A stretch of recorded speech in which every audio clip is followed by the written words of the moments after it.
I think, single source of truth is for religious fanatics, not for, I like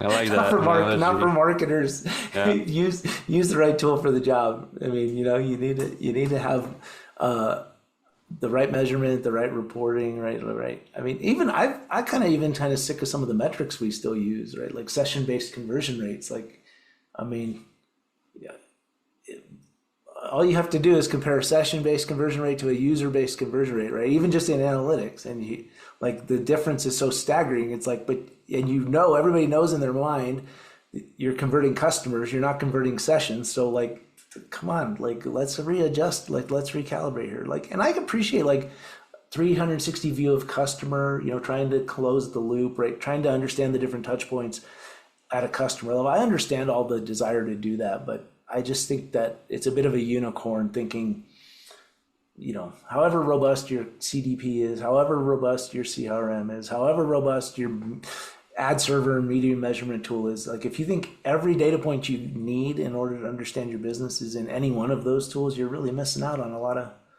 insights, right? And a lot of gold and, like, and the other thing that's kind of sad about it is that you stop being curious. Like, one of the things you pointed out to me is just like one of those, it's like, are you an innately curious person trying to drive performance for your clients? Like you diving into brand lift study, like, okay, it's one thing to say, or like you said, you call up the report and you go, oh, great, there was 5% lift. That's kind of like the idiot approach, right? Like, no, but what's really the gold in this data, right? Like, Yeah. now, right? Your approach was, no, let me look at, let me split it by some other dimension that's meaningful, right? Like, are there places I'm not achieving Yeah. that lift, right? Like, I think curiosity is super important.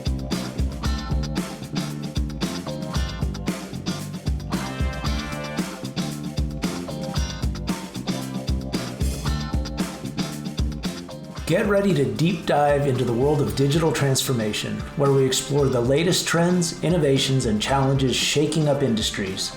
Join us as we decode the secrets behind successful digital strategies and hear from experts who are at the forefront of disrupting the status quo. In each episode, we'll unravel the mysteries of the digital realm and uncover the hidden opportunities that lie within. From artificial intelligence to blockchain, from automation to cybersecurity, we'll leave no digital stone unturned. But hold on tight, because this podcast isn't your average tech talk.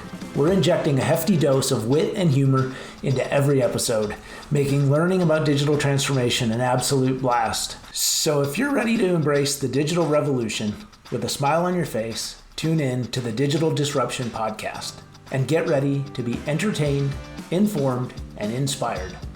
Don't miss out on the fun. Subscribe now and join us on this wild digital journey.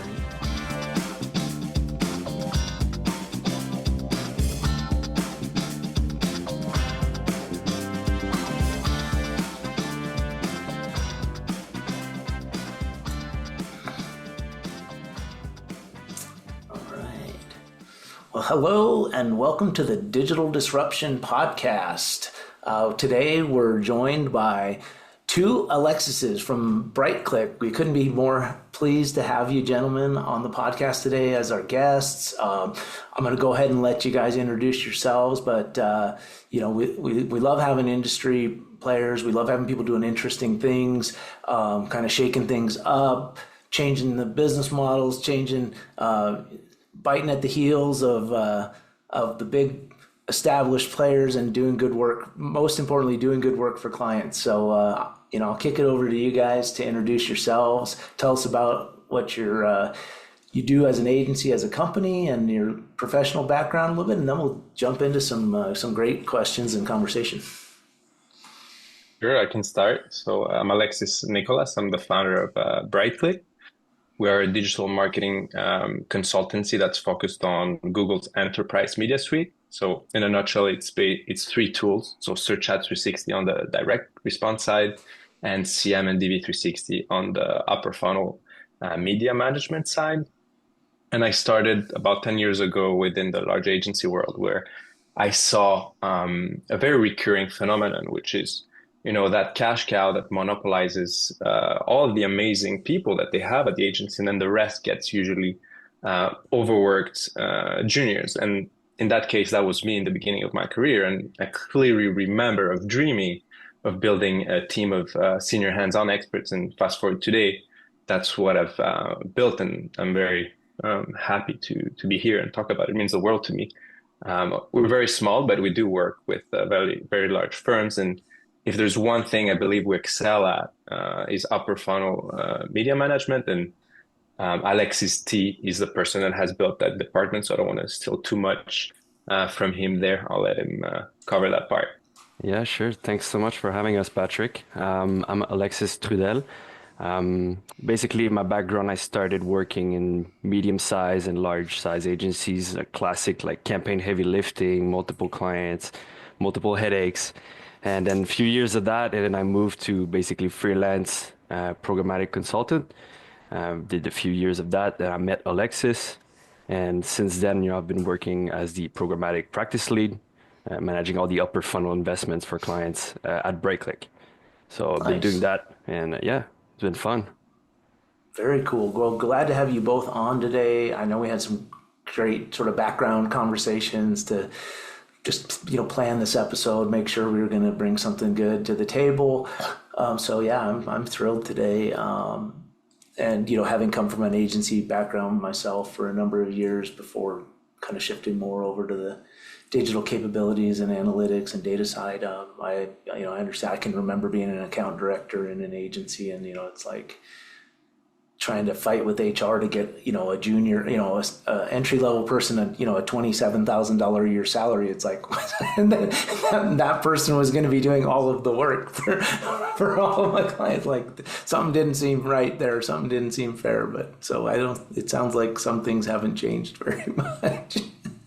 No, they haven't. And I think it's even worse in the upper funnel, because at least in the lower funnel, you can make your teeth on small clients.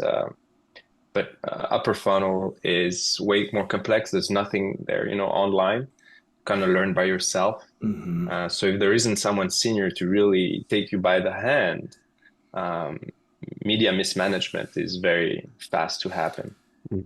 Yeah. There's also less accountability in the upper funnel media. You're less tied to direct response KPIs like sales or return on ad spend and such things. It's less of that. So you can get by doing low quality work, and it doesn't resonate as much with companies as direct response. That's another challenge, I would say, in the upper funnel. Yeah, for sure. No, it's and it's interesting when before we jump really, I guess, into some of the topics we wanted to cover. But yeah, it's such an interesting with the trends towards sort of like in-housing and hybrid models too. It's amazing how many just little best practices and like there's so many levers available. But if you don't know, you just don't know, right? And so you can let campaigns run for months. And then, finally somebody like dives into an inventory report, and then you kind of start like your eyeballs are like, oh my God, what have I been spending like tens of thousands, if not hundreds of thousands of dollars, right? Yeah. So yeah, no, there's a lot of pitfalls. It's not that you can't manage for quality and for all these things, but you have to know what to look for, what settings, etc. Right. So yeah, there's a lot of pitfalls. So if it's not apparent already, what we're talking about today is media, when a lot of what we've been talking about is kind of more digital maturity, digital capabilities focused. We've had a couple of episodes where we do talk about different media practices, but today we're really going to dive into some of the media weeds with these guys, because this is their bread and butter. So yeah, I appreciate having you guys both on today to kind of like, let's dig into that. One thing, it's really easy, and like as we were laughing before we jumped on here is like I like to point out, just some of the sort of nonsensical things that people do in media buying, especially in the upper funnel. And honestly, that's not that hard for me to do, because the bad practices are so bad, and they seem to just persist. But what's not as easy to do is to kind of talk about like like what should we be doing to do it right? So you guys are the experts here, and so I'd love for us to spend some time into like let's dig into the weeds. Like so, all the bad practices, kind of we can throw them all out on the table, but what does it take to really do upper funnel media right? Yeah, I think there's a bunch of levers, like you mentioned earlier. There's so many levers. People talk about SPO, they're talking about curation, they're talking about attention metrics. There's so many things people talk about in this space specifically, but we'll just cover a few that we think are the biggest opportunities, like quick wins that agencies or companies can have to have some gains and efficiencies in the upper funnel. And I think the first thing you can do is start to cut all the garbage, so all the low quality stuff, and that goes with fraud. So ad fraud, we're talking. And when we speak of ad fraud, we're talking, there's all kinds of ad fraud. There's in-app fraud, there's device spoofing, there's domain spoofing, there's device emulators, there's all these kinds of frauds. And there are some tools in the market, they're called ad verification. So fraud management tools would say. There are some legacy verification companies who are very large and they're offering some solutions for that, but they don't tend to necessarily be the best solution because they have some conflict of interest because they're incentivized basically for companies to spend more in media. So there's no real incentive to have a thorough tool to catch all the fraud and to be very sort of solid in that sense. So what Yeah, we've seen is that can I pause you on that one for a minute? yeah, of So course. some of the larger legacy verification tools, right there. I mean, and Augustine Fu and others have pointed these things out for the last few years, right? But it's like when they can't verify something, they don't include it in the measurement, right? Which means that so if you're only measuring say 90 or 10% of the media placements, then that 90% is sort of not being calculated within the like valid traffic or not. It's just not part of the consideration set. Whereas like somebody like Augustine Fu, like he has a sort of a hermeneutics of suspicion, which is like if it can't be verified, it's likely there's a reason for it, right? So it's kind of interesting. Yeah, exactly. There's a big challenge there in terms of measurability.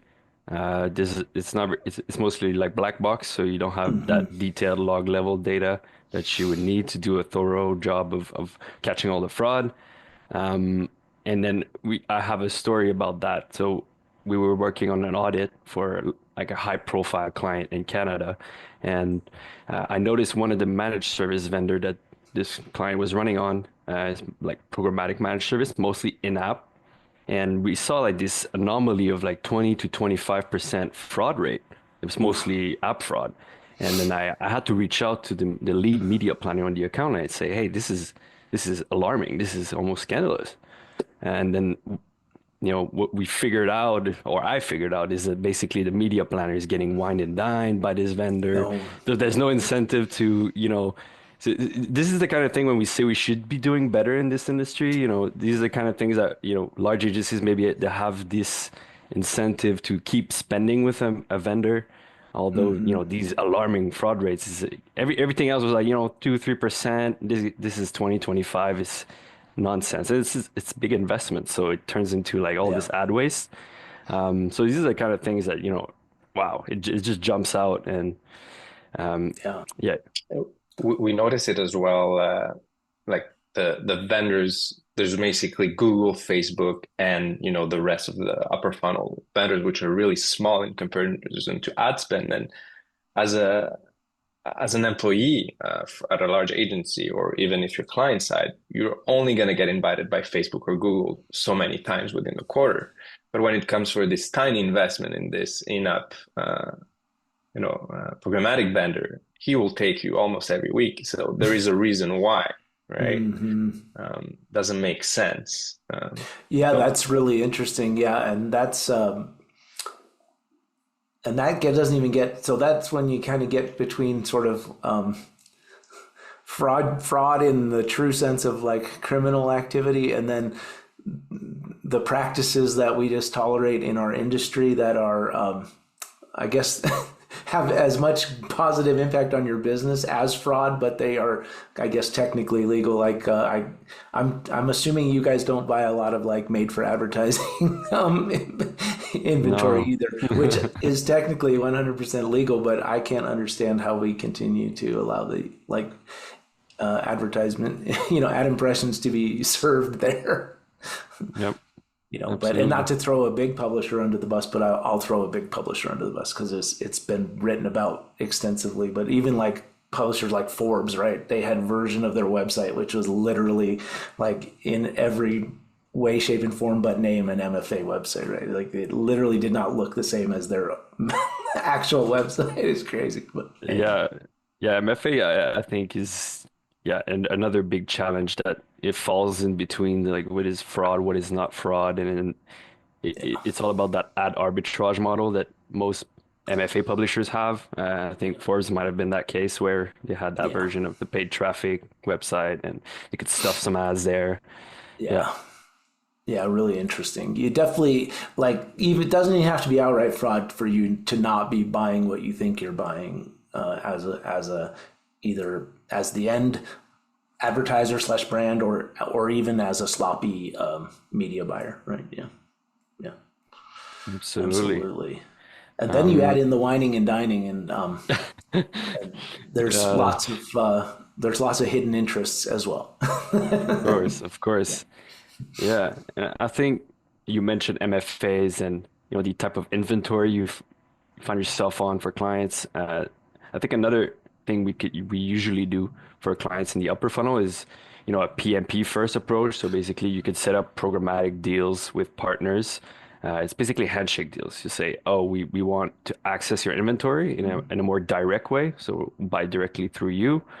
I think this is a great approach to cut out a lot of the low quality stuff. So it's basically reaching out to any partners that in your client's market are pretty big in the media space. It could be Netflix, it could be these big players, these big platforms, and you're setting up deals with them, and then running your campaigns on those inventories that are vetted and renowned publishers. That's a big one for sure. And so, just for anybody who's not maybe directly involved in media buying, so PMP is a private marketplace, yes? Okay. Correct. Yeah. So, and yeah, so, and in this case, you're basically trying to put the odds in your favor of buying quality inventory, right? And Exactly, yeah. And then not all PMP is necessarily quality, but it's really about setting up these private deals with renowned publishers. So not necessarily networks that will aggregate a lot of inventory, like because you can have PMP deals with these kinds of networks, but true, that's not what true. we are actually, going for. And it's also about transparency. Some of those networks are not necessarily as transparent. While you work directly with publishers, I don't know, New York Times or Netflix or Prime Video, things like that. You have more transparency in terms of even where your ads are serving, on which shows, on which devices, and so on. Yep, yep. No, makes total sense. Yeah. Do you use whitelists and blacklists in some of your more open Yeah, line yeah, items? yeah. Inclusion list is a must. I think it's a lot of work to develop these inclusion lists of websites and apps that are, vetted and human verified, and they're not, MFAs. It takes some time. You work with publishers as well to develop these site lists. But exclusion list is not necessarily an approach that's viable in the open web because you cannot ever exclude all the low quality stuff. You can only Yeah, exclude it automatically by doing inclusion. Is the yeah, best way to go because if you're doing open exchange, generally you'll deliver ads on 200,000 websites and apps. You cannot catch everything. So yeah, yeah. inclusion lists, maybe 1,000 websites and apps, you'll cover like 98% of the media Yeah. space that people actually consume. Yeah, makes sense. Yeah, I don't. It's hard to manage a 400,000 row blacklist of places you don't want to show up. Yeah, it's a These are never all the ending places I quest. don't want to show up. Yeah, no, no, yeah, Yeah. and also I think that the kind of inclusion list or whitelist approach it does kind of force you right to be a bit disciplined to say here are the people I'm trying to go after, and here's where those people hang out online and where they spend their attention and their where they're actually excited about the content that they're viewing, where they're interacting with other people who are also like geeking out on outdoor products, right? And like if they see an ad here, they're actually in a mindset that it's going to resonate with them. And if I have good creative that is engaging, right? Like all the things, right? If you do all the things right, then, and you get it in the front of the right person at the right time, then I guess that's where the magic of some of this upper funnel stuff happens, right? And just to pause here a little bit, I feel like someone that listens here what we're saying is probably, well, yeah, that makes total sense. It's straightforward. But anything that we mentioned so far is only going to slow down your investment. So if you put yourself in the media buyer's shoes that has multiple clients, what they want is scale and invest the budget that was signed, right? So if you suddenly can't have access to open exchange or group deals and you have to go through PMPs, then there's troubleshooting, contracts, or there are problems that will slow down your investment. And same thing with inclusion lists, right? You'll be limited by the reach. So that creates more work for the media buyer. And since these people don't have time, then naturally they will tend towards that low quality inventory. And the programmatic space knows that problem very well, and they're really milking it. So it may sound straightforward, but it's not as easy given today's operational model. Yeah, no, makes sense. And this will be, you can be as transparent here as you want. I'm not asking you to give any trade secrets away or anything like that, but would you rather go deep and get a lot of effective reach with a small slice of people, or would you take the broad, or do you like sort of, let's just get as much reach as possible with a given budget? Like where do you see the most impact for your clients? Yeah, I would say to narrow it down to where the target audience for the client is, and if there's no reach or it's too much budget, we'll say it. Like you shouldn't take this budget and invest it here because we're saturated, we're full, we can't reach more people. The frequency is gonna explode. People are gonna get annoyed. So we would say, okay, you should maybe invest it actually in social. And we see you're really not maximizing your social investments. We don't care. We don't want more money. We're not incentivized to say, oh, we're not taking a percentage of, it depends, it depends, but you know what I mean? Like, for us, it's really about what's best for the client, and then maximize what we have in terms of, quality setup, quality inventory on the target that we're trying to reach. Yep. But we do have a challenge on a daily basis where we're always limited by delivery because we buy in such a clean way. Then if you don't catch it right away, you're accumulating basically days where you didn't spend for the target market you were trying to reach. And then it's very hard to not oversaturate that target with the budget you have. So it takes really daily monitoring because those deals take time to troubleshoot. It's not a set and forget approach if you want to really have clean targeting. Yeah, no, makes sense for sure. I get that, makes a lot of sense to me. And I think, especially if you're doing all the other things right? If you have that really like exceptional creative, if you have, right, like it's effective sooner and it's effective for longer with the right audience, right? And so you don't need, like, let's face it, most brands are not like Procter and Gamble trying to, convince everybody that their household products are the ones you should be buying, right? Like a broadcast, like you don't have to be that targeted, right? Because every household possibly is going to buy some brand that Procter and Gamble makes, right? So like, yes, but honestly, but for anybody but those largest kind of brands to take those kinds of approaches, like just like any eyeball is a good eyeball, it just doesn't make sense for most brands, right? It's just a huge waste of money. And so for sure. Agreed. So I guess you had mentioned OpenX. Like, let's talk about OpenX. Is really affordable, right? The CPMs are quite attractive if you're a media buyer. Why do you think that Yeah, is? yeah. Well, I think it's the infinite scale dream that the Mhm. OpenX offers, and it goes back to the point about MFAs. It goes back to the points about fraud. I think OpenX is quite dangerous for a company's media budget, media investment.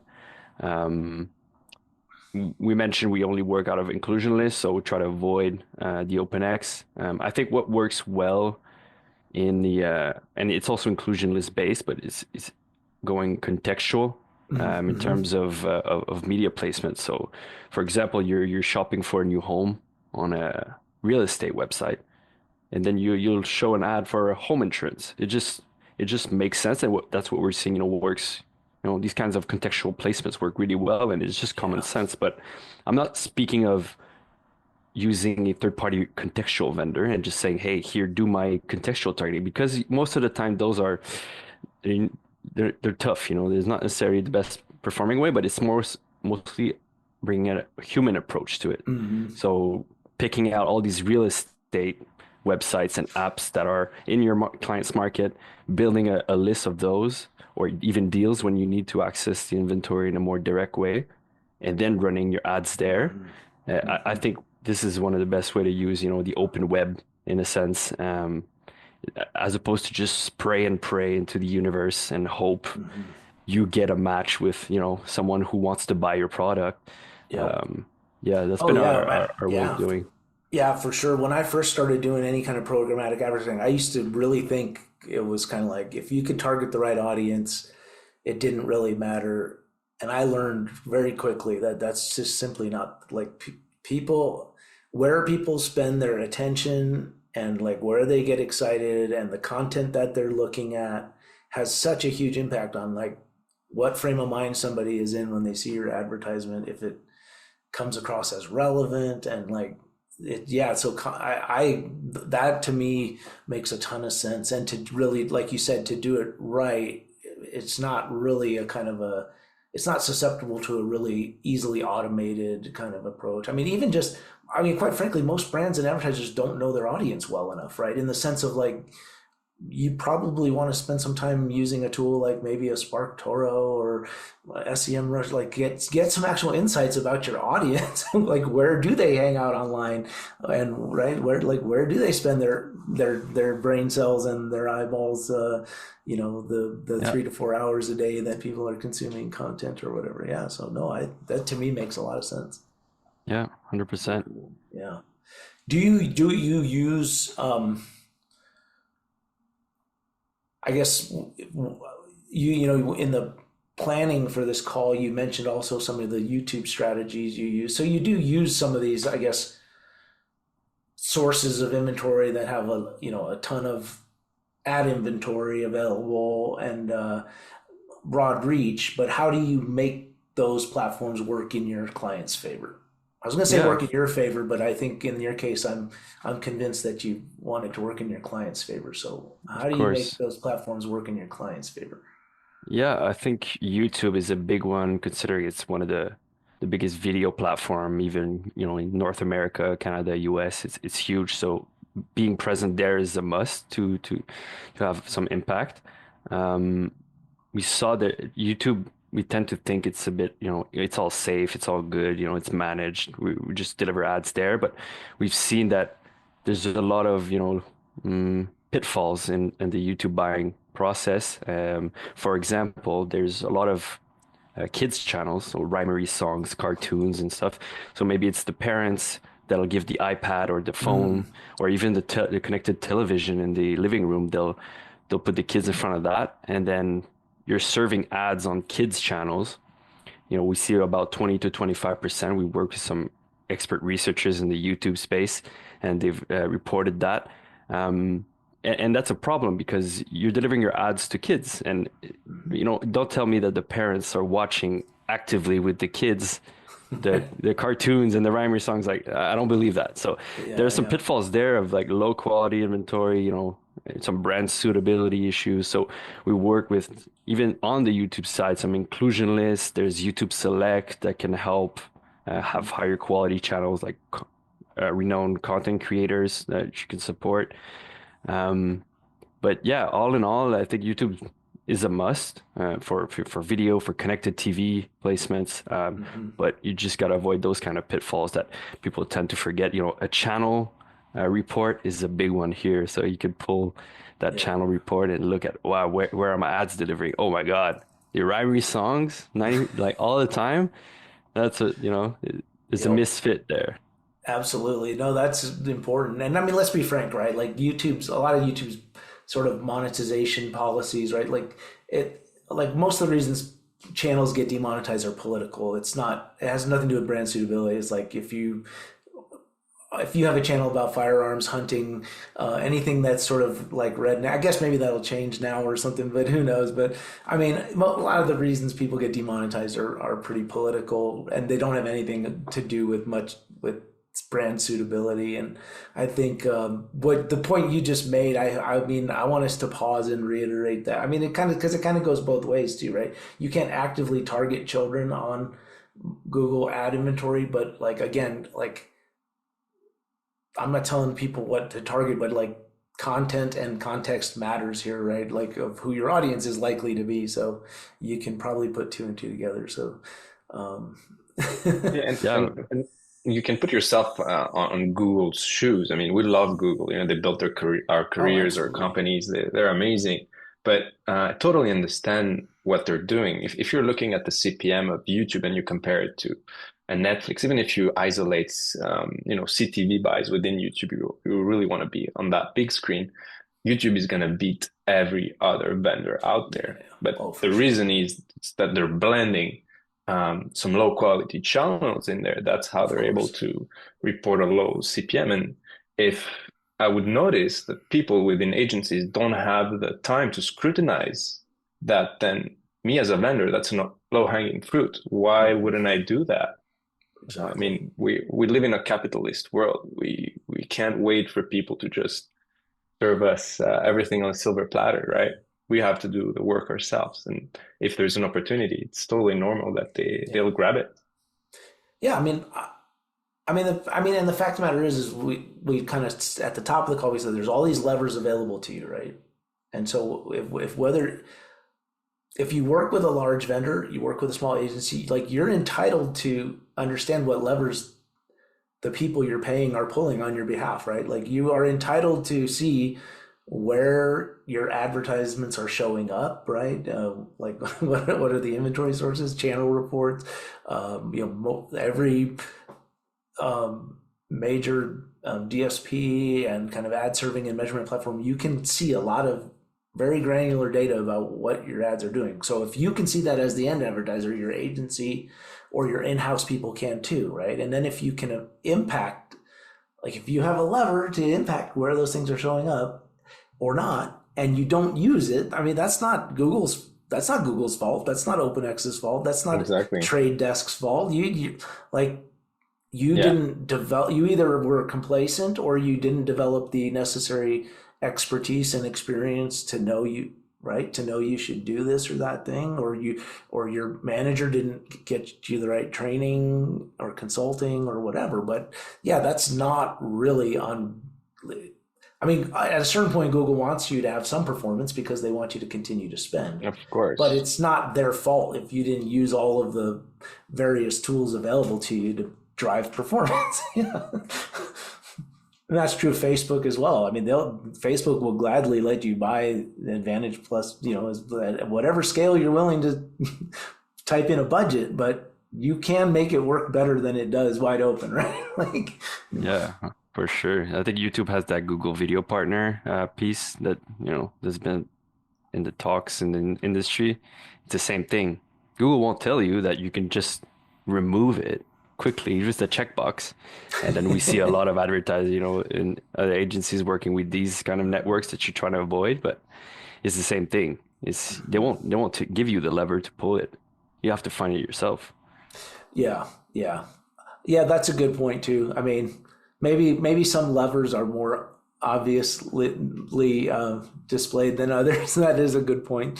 There are some hidden levers for sure, or they're let's say they're not advertised to you that you can change things, but you can. So it's always good to. And that's another reason why these industry platforms where we talk about these things and, kind of share knowledge with one another. I will say our industry, with the day-to-day practitioners, people who've been in the industry for a long time, there is a lot of generous knowledge sharing that happens. So if you're having weird delivery issues, you're having performance issues, you can usually find somebody who's kind of fallen into the same pit or discovered some way to get better performance, and people are pretty happy to share. I've found. Yeah, for sure. Hopefully you have, if you're in an agency, you have some resources. Sometimes you're sort of limited there to have some mentoring or things like that. But yeah, people are really open, I think. It's a nice industry for that. I mean, we have a ton of offshoring that happens now in large holdcos and things, and there's always this drive to increase margin, right? And so people are driving down the cost to deliver. Well, the only way you can drive down the cost to deliver is somebody's getting paid less or has less experience, right? You're putting junior resources, or you're spending less time managing something. Because I mean, quite frankly, any of the holdcos, like the really skilled media people within those holdcos, know all of the levers. They quite frankly don't have the time. That they don't have the time per account to dedicate to doing it. Right. So, exactly. Yeah. So how about on the assessment side of things? So you've kind of talked about some of the best practices, get the garbage out, use some of these tactics. I think the contextual piece, I think on YouTube, like that, paying really close attention to channel data, that's such sound advice. I couldn't agree more. But how about on the assessment side? You hear a lot of people just talk about how difficult it is to assess the upper funnel. How are you helping clients do it? Well, it is very difficult. I think you probably already know the answer to that. It's some complex measurements such as control experiments, holdouts, match market geo experiments. But to get there, you need to be extremely mature as an advertiser. So most people do not even have the resources to do this advanced measurement frameworks. So there are some things you can do before getting there in order to develop the maturity and the confidence, and be able to justify the resources in order to properly measure the upper funnel. So something we've seen for brand advertisers, that's low-hanging fruit, is optimizing your reach. So if you are in the US, you're probably, as a brand marketer, you're probably investing in linear TV and then CTV as well. Well, DV360 has cross-media reach reporting that's embedded within the tool that basically is unifying reach within those two media buying approaches through Comscore. So that's free, and that allows you to basically shift budgets where you're over-investing to places that you're under-investing. So in most cases, what we've seen is that linear TV is saturated and there is more space within CTV. So that's if you are in the US. So most of our clients are not in the US. And what happens there is that you can still do this framework, but it's more manual. And the challenge there is that you need to speak to your traditional media agency. So what you want to learn there is how much does it cost to reach one incremental person within linear TV. So you'll want to know what's the cost per incremental GRP or reach point. And then you'll basically compare that to your traditional, impressions and reach metrics. And then you'll be able to understand which of those media buying approaches is more or less saturated. Because at the end of the day, upper funnel, it's all about communicating a message, right? So your ability to influence the conversion rate, it's your ability to reach one extra person and tell about your story, your new product. If you don't reach that new person, then the conversion rate will stay at zero. Makes sense. So optimizing reach is probably the easiest thing you can optimize. Yeah, makes sense. And so just from a practical standpoint, you would sort of let's say you talk to your traditional TV outlets, and you kind of have an understanding in which markets, like, but you also have to have some understanding, like, what your kind of like reach at a given frequency, right? Like, you have to have some idea, like, how much you're trying to reach people, right? At what frequency you're trying to reach your audience. And then are you basically just looking for points in your media? Whether is it at the market level? At what level are you saying, okay, this channel is saturated, so and it would be more efficient or more effective to do the CTV, shift budget to CTV? Or are you saying, like, X market is totally saturated, I'm going to shift budget to a different market? What are you doing? Or maybe a combination of both? Yeah, usually go for it.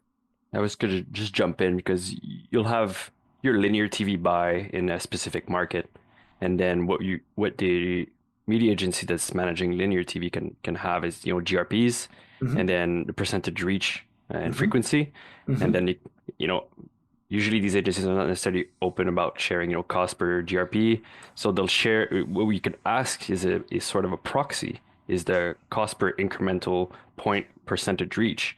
In a specific period. You can isolate in time, like a 4-week period. You don't have to do the entire, year. Right. And then they can give you that, and then you can set up a similar comparison on the connected TV side. You could do the similar calculations. And what you could usually see is if the linear TV is saturated, the cost per incremental reach point is really going up, like skyrocketing. Yep. And then if on the connected TV side, it's not saturated, or it could be, it'll be either flat or it'll go up really fast. So this usually suggests that you're over investing in linear TV, and you could rebalance your media investments there. And it's basically an experiment you're doing. You're isolating in time based on your linear TV buy and your connected TV buy, and try to compare that metric of cost per incremental point reach. Makes sense. Yeah, that's awesome. And then in terms of, if you wanted to then let's say, short of the full controlled experiment and these matched market tests and things, which we know can take some time to get the infrastructure and process in place to do these things.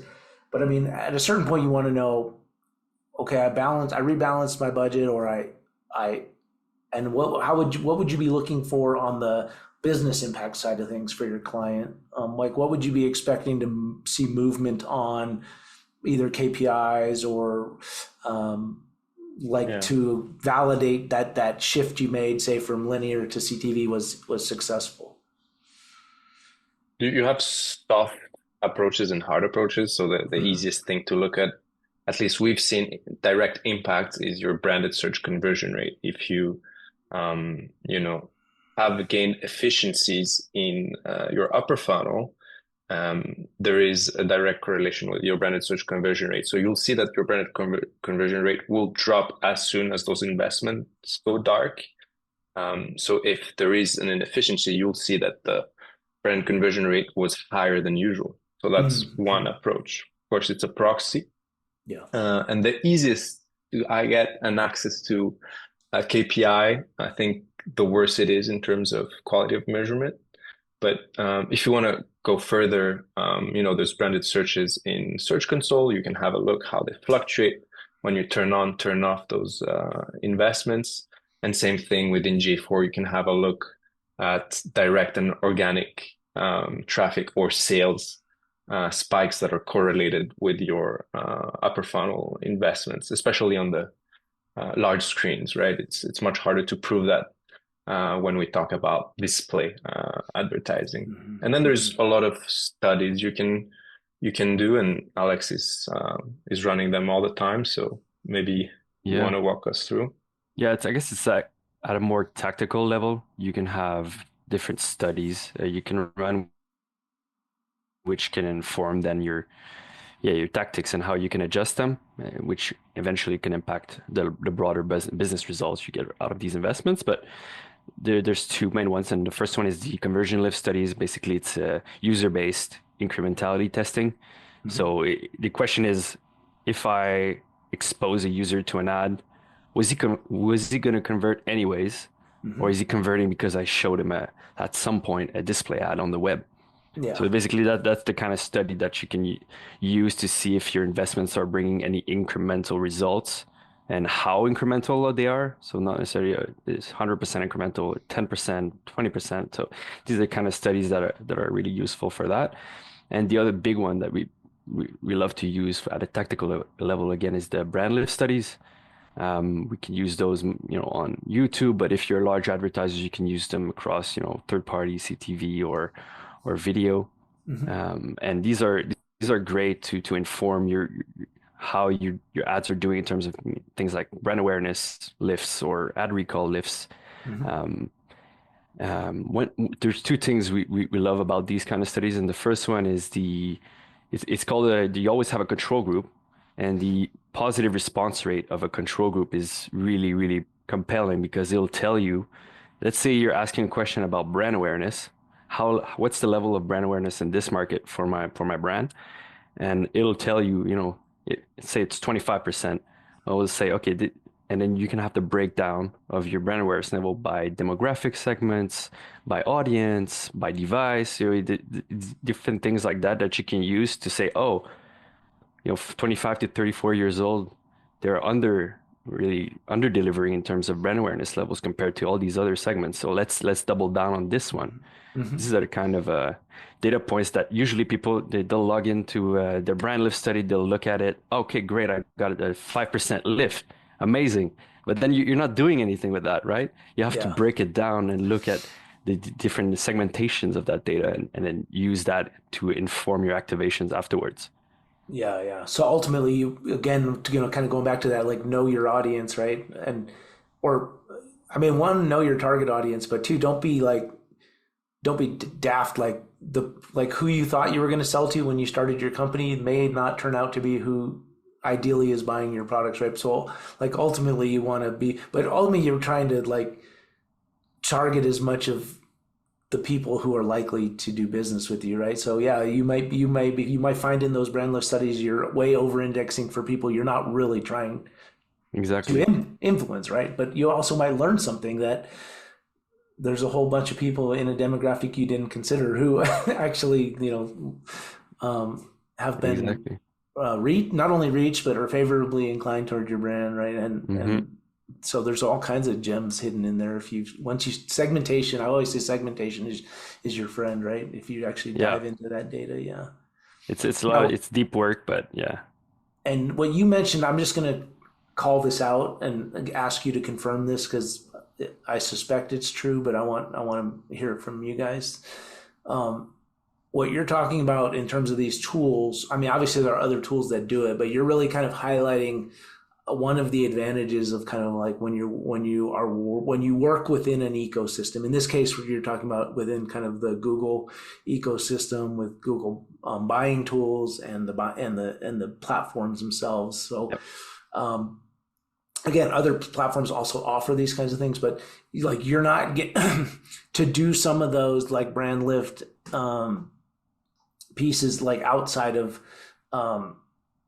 that Google ecosystem. That's where what you were saying earlier, Nicholas, is like you start talking about you have to have there's some complexity, you have to have some infrastructure in place, because if you want to actually do those incrementality tests like outside of an ecosystem, then you have to be managing the holdouts. You have to be setting up matched markets, and you have to be not exposing, right? You have to have some segment of an audience that you could be treating with media that you're not, right? So there's actually quite a few pieces of blocking and tackling that you have to handle either as the advertiser or as the agency in order to do that outside of a tool framework. Yeah, you're touching on a very sensitive subject here, and I think your audience is maybe more analytics driven. So I'll make a comparison here, which is the same thing as onboarding a CDP. Every company is complaining about the cost of onboarding a CDP versus how much they get. The biggest problem I've heard from CDP implementation pros is that simply large firms are working vertically and the CDP needs a horizontal approach. Same thing with upper funnel, real measurement, if you wanted to say. If you want to measure or report to your CFO how much those $10 million of CTV brought in terms of sales, you'll need to speak to your BI team. You'll need to speak to the media team. That's just on the client side. Then agency team will have to coordinate with those two teams, and probably you might need also maybe an MMM tool. And if you've never done MMM, you probably need to onboard a third party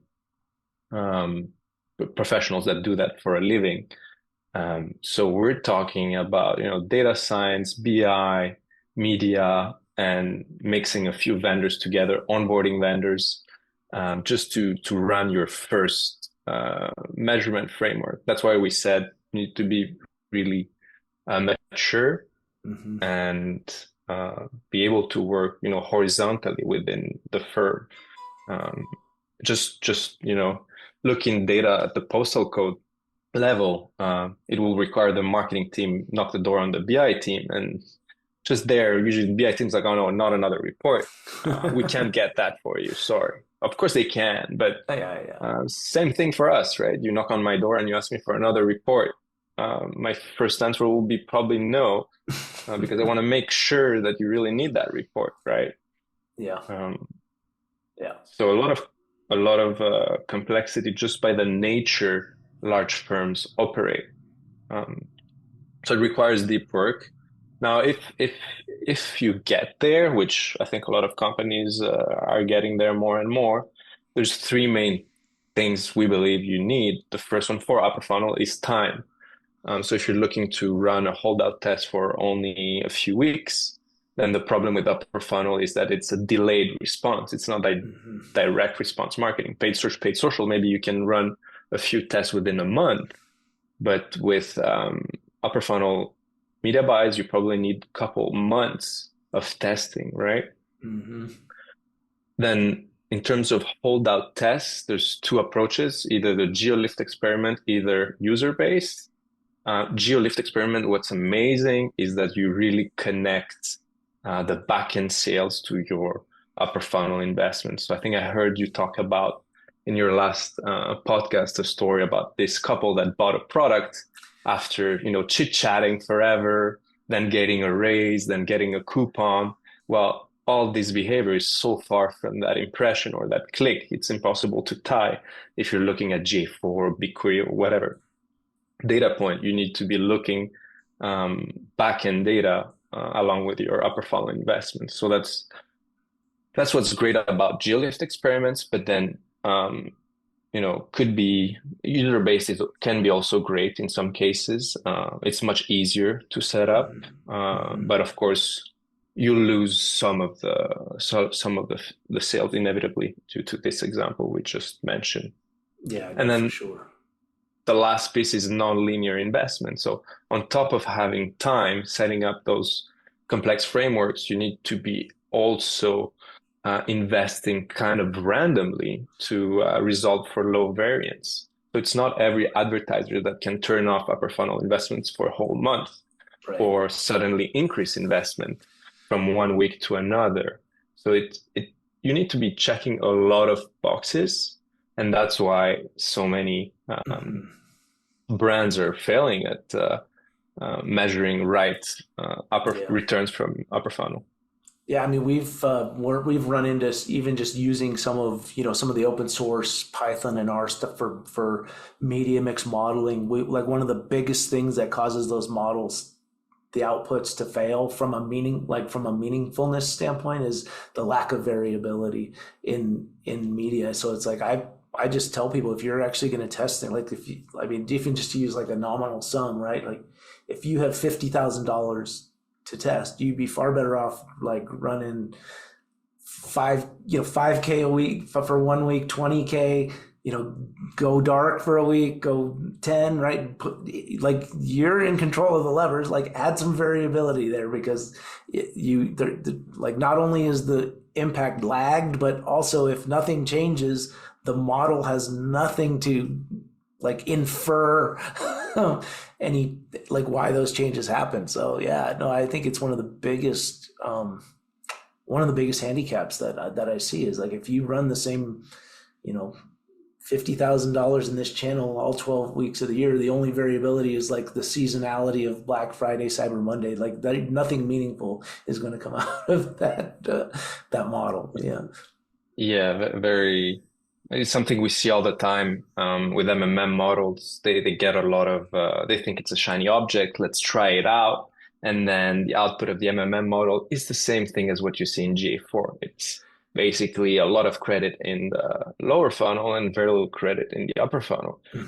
It's exactly the problem you're highlighting, right? It's low variability, no geolift experiments. There's no way to power the model with sensitivity, basically, in order for the model to have an interesting output. And then the client, when he sees, this, he thought it was the solution to his problems, he's quite deceived. Yeah.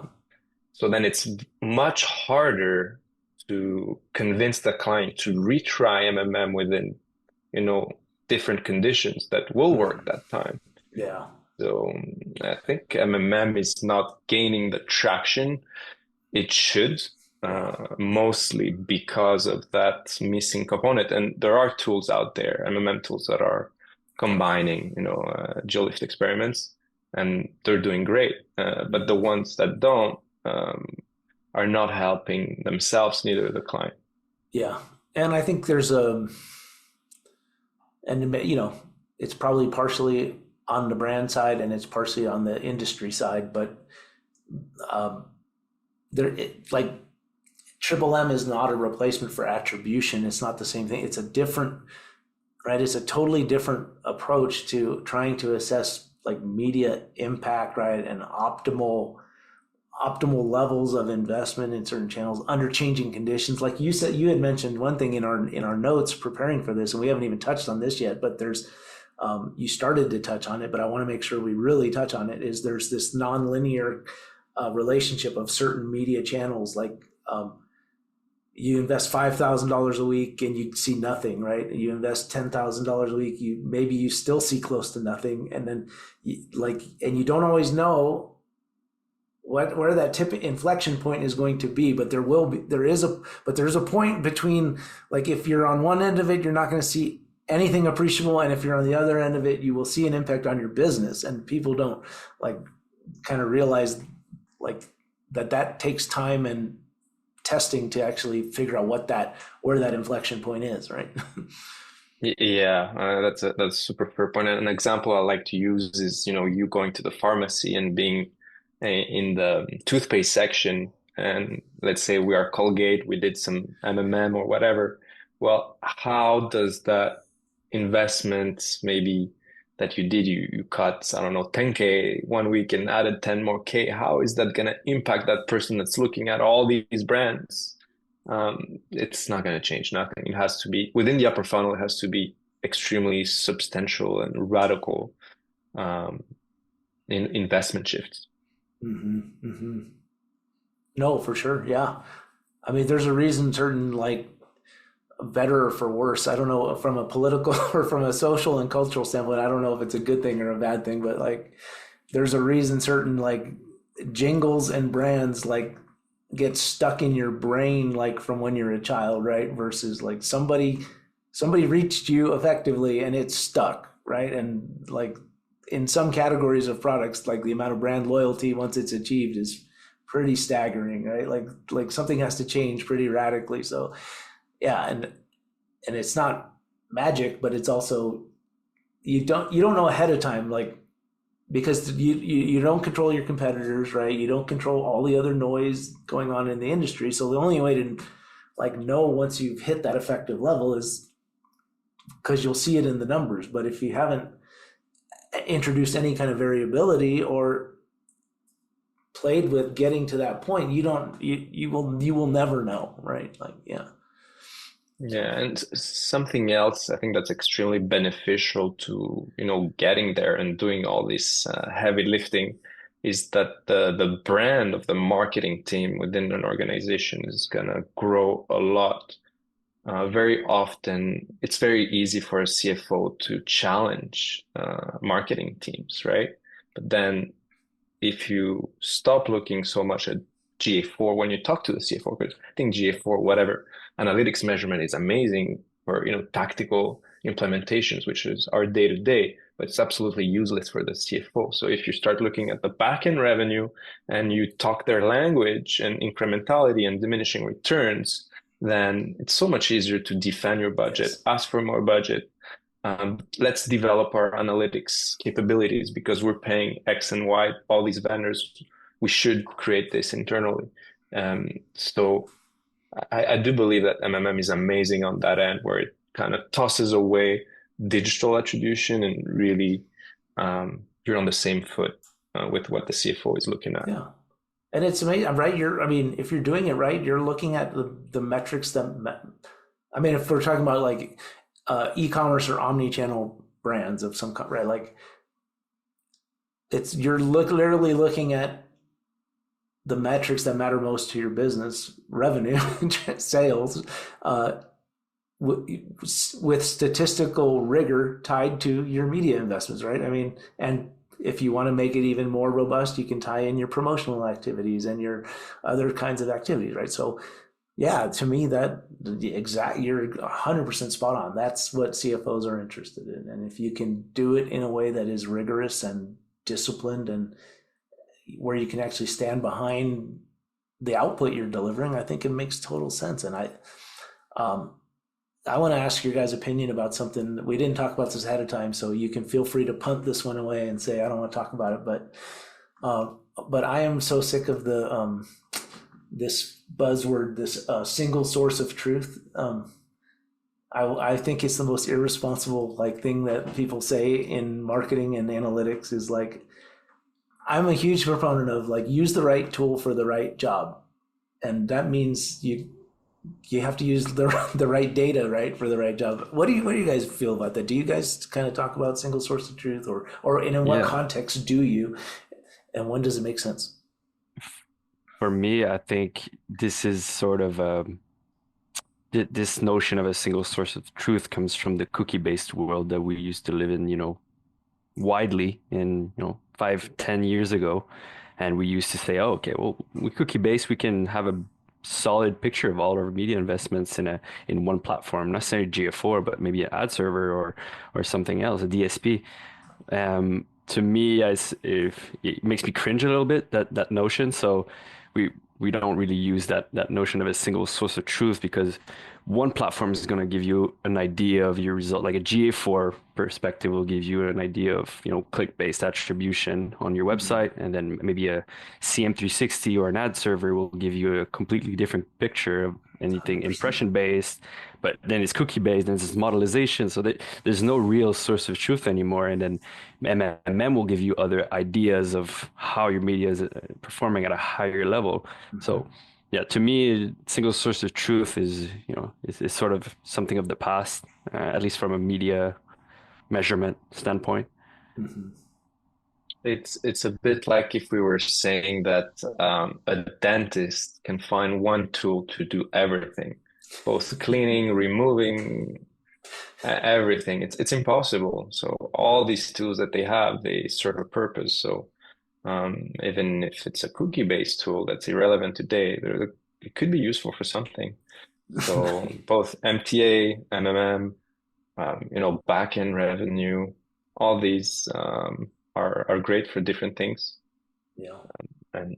Yeah. I mean, it's a pretty interesting world we live in right now, and but I think if you are a marketer today, you want to have a toolbox, not a Bible. I mean, I think single source of truth is for religious fanatics, not for not for marketers. Yeah. Use the right tool for the job. I mean, you need to have the right measurement, the right reporting, right. I mean, even I kind of sick of some of the metrics we still use, right? Like session-based conversion rates.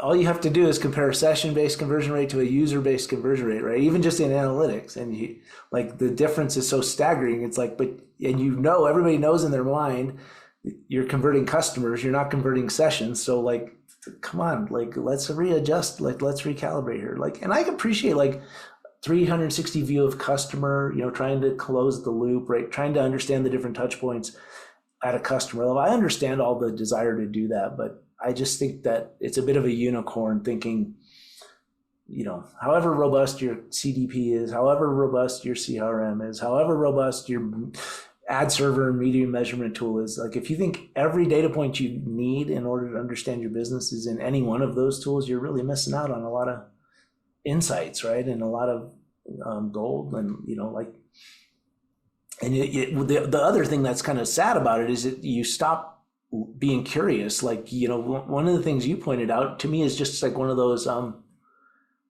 it's like, are you an innately curious person trying to drive performance for your clients? Like you diving into brand lift study, like, okay, it's one thing to say, or like you said, you call up the report and you go, oh, great, there was 5% lift. That's kind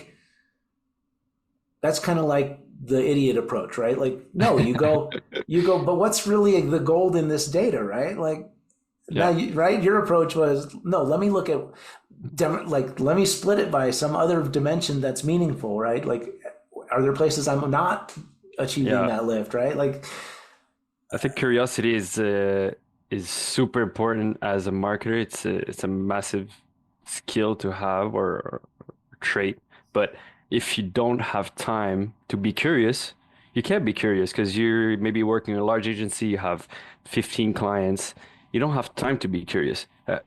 I moved to freelance to have the freedom and the flexibility to be curious and have time to think about what I'm doing on a daily basis. It's tough because, I'm sure people are curious, but they're stuck in that model. That's true. You do have to have the luxury of time to really dig into things. Yeah. Yeah, it's a luxury to have time, and then you can enable yourself to be curious and do some deep work on your clients' campaigns and so on. So, it's a good point. Like you have to have that luxury.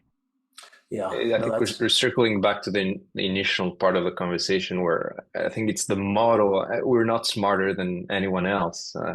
There's a ton of extremely bright individuals within this industry, but most often when you're, an employee of a holdco, it's very hard for you to create the setup to look at the data, help your client, and same thing on the client side. It's very easy to be thrown in 10 projects at the same time. So how can I, leverage the information I'm fed from this, bright person on the agency side? Mm-hmm. Well, I don't have time, so it's gonna go away. Yeah. So it's we live in a fast-paced world. We want to consume things fast. We rely on automation, dashboards, AI. Yeah. But at the end of the day, I think just deep work, taking it slow, making time, simple things such as blocking time within your agenda to tackle something, not doing multitasking, not hiring one firm to do everything, just going the complex way every time. But setting up yourself to be able to approach things from that angle. That makes a lot of sense to me. I think, I talk a little bit about having some discipline as a marketer, right? And like, there's time dimensions to everything, right? If you want to do real analysis, you can't do that in a day. It takes some time. If you want to do robust testing, you can't do a robust test in 1 week, right? So you have to have the discipline to like see things through in the appropriate time scales. You have to actually devote the amount of time it takes to do a task right. There's a whole bunch of pieces that all have to come together there. I agree.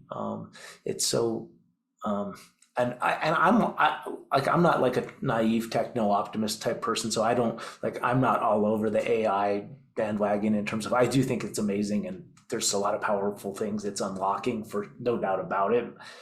But it's not a replacement for those things that require deep work. It's like, use the tools to make, like, Will it help you do data prep more quickly? Will it help you like potentially like make some changes and traffic things more quickly after you get all the foundations right? Yeah, probably so. But like, I don't like to see people trying to use it as a substitute for things that we're better at. Like, I don't like that. It doesn't make sense to me. Yeah. Another thing that I personally believe is maybe causing some of that data to not be leveraged is that simply digital marketing is kind of a crisis-proof industry. So a lot of people out of university will get into that and then figure out that they're not interested within that industry, but then either client side or agencies spend years training those people, and then all that knowledge goes away. Yeah. These people are replaced again by junior people, while all these companies have growing needs in terms of digital activation. And same thing with maybe even people that are passionate, because while you work within the agencies, it's really tough and demanding. While you prefer being in a managerial position where you do have the skills, but you don't take the decisions or don't click on the buttons, which is basically what the client needs in order for his data to be activated, right? So Yeah. there is a huge loss of hands-on workforce just by the nature of this industry. Yeah, for while sure. there is an increased need from companies to leverage that data. You couldn't have said it better. Yeah, that happens all the time. So let me ask you a question about your agency. I've had 3 conversations about this recently, and this theme has come up multiple times. So I just want to ask you guys about it. It's totally unrelated to digital marketing per se. Well, or at least not as a discipline, but you said you guys have really kind of niched down, focused on some real key areas that you see a need in this industry. I've talked to 3 other people that and not even in digital marketing space, not in upper funnel media, who have said the exact same thing to me, and they're all succeeding and growing and doing great work. Like, why is this approach working for you? Why is it being so successful? And how has it helped you kind of position yourself in the marketplace? Well, to be completely honest, we compete against the big holdcos. So if we were a one-stop shop, we would have no chance at winning nothing, right? We have by default to be specialized in order to show an edge and convince clients to work with a bunch of unknowns. But the reason need to specialize 10 years ago, everyone was learning at the same time. So it was much easier to sell a 360 package to a client. But today, even myself, I used to be a paid search, paid social practitioner. Now I haven't done enough paid social lately in order to sell paid social to a client. But I have went through a deep hole of geeking for the last 8 years within paid search, and I feel very comfortable onboarding any enterprise client. And I think it's the same within each practice. For you guys, I think in terms of analytics before, GA4 and GTM would be enough because we would only collect data. Now everyone wants to activate data, so you need data architects, data engineers. So for that, it can be a one-stop shop. It requires very specialized needs within just the way the market has evolved and the needs from large firms. Inevitably, it has pushed for specialization and moving away from that one-stop shop. It's more natural than anything else, I think. Nice. That makes total sense. Yeah. Anything to add on that, Nicholas T? Yeah, I think you mentioned notes before when we were talking, Alexis, is like you no longer have a day one marriage with your agency. Like we're giving it the handout of the contract for media management of 360. It's usually you start with a smaller piece. You'll do like, oh, here's some paid search campaigns or business opportunities there, and then maybe you'll move into more like the upper funnel. Oh, we say, oh, I think we have some inefficiencies, and then you can tackle that and then move on with other things. But I think that it's rare now to have a large agency marriage from day one with clients. because of that change. Yeah. Well, I think that makes total sense. Yeah. And I think you see brands willing to take more things in-house, whether they, again, we can have a conversation whether they should, they shouldn't, if that's going to be a long-term trend or not. But so they're carving out pieces that they might just have one particular area of their business that they're still using vendor partners for, and they're building internal capabilities. There's a whole bunch of things happening, I guess, all at the same time. Anyway, I think it's a smart move. I think you guys clearly know your stuff, are doing some interesting things specific to upper funnel. I love to see anybody taking the crap out of our industry, and you're definitely helping reduce the amount of garbage that advertisers are wasting their advertising dollars on. That's clear from the practices you guys are using. I couldn't be happier to have you guys on today to kind of talk through some of these things, because I'm just not in the weeds on some of these practices day to day the way you guys are, even though I come from that background. So I can understand what you guys are doing, but you guys are the ones making things happen for the clients, pulling the levers. So it's great. If listeners, viewers want to get a hold of you guys, they want to talk to you further about for any reason, where can they find you? How can they get a hold of you? pretty active on LinkedIn. They can reach out there. Alexis Nicholas. The name of the company is Britklik, but it's spelled Britklik. Happy to chat. Awesome. And so glad to be able to talk upper funnel advertising. I think the biggest part of this part of the industry in the programmatic space is education with clients, education with other practitioners. For me, it's a big piece. So I love to talk about it with other people and try to educate maybe younger people or people getting into the industry. Maybe I think it's really important. So I'm really glad to have that platform today to talk about it. yeah, I appreciate you taking the time, and I hope we get a chance to have you guys back on sometime about related topics. Obviously, things change quickly in our industry, as we know, or things that we think are going to change stay painfully the same. But I'd love a chance to collaborate with you guys on something sometime for in any way, shape, or form. It's great spending time with you both. So, thank you for having us. For sure. Thank you. Again. All right, guys. Absolutely. Cheers. Thanks a lot. Hope your week finishes up well. Thank you. Bye. All right, take care.